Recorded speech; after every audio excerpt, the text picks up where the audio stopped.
Okay guys, gagawa po tayo ng uling brisket.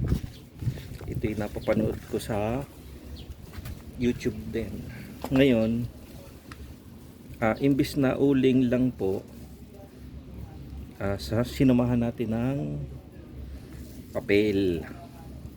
Dahil sa mataas ang presyo ng gasolina, so ito po ang gagawin nating alternative na sa mga pangluto, katulad ng gasol. 1.5 na po ang gasol ngayon. Pero kung halimbawa mag-iinit ka lang naman ng tubig, so po pwede na po to na. Okay, so ito po ay pinagsamang uling at saka papel na, at saka tubig. Dinurog ko ang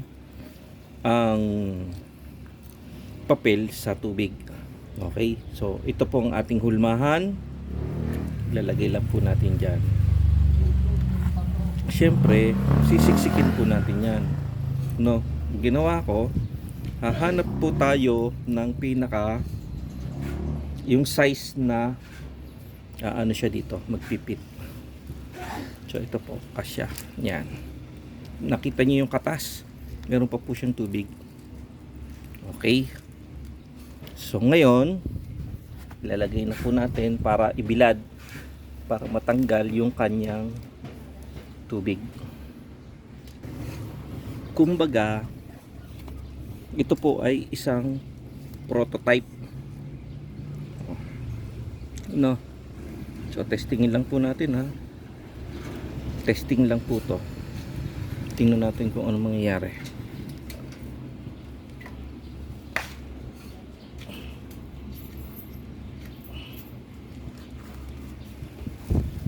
Tara.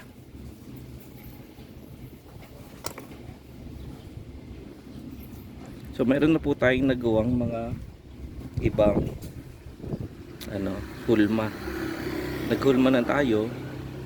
So kasi pag ito naalis na yung kanyang tubig, yung kanyang moist, titigas na po siya. Okay, so testing lang po muna. Wala pong, kasi yung mga napapanood po natin ay merong para po pang pakapit, nilalagyan nila ng cassava flour. Pero ang sa atin po ay hindi po tayo naglagay ng kasi kumakapit din po yan. Katulad ng ang papel po kasi may glue, no? So testing lang po natin yan. Okay, thank you, thanks for watching.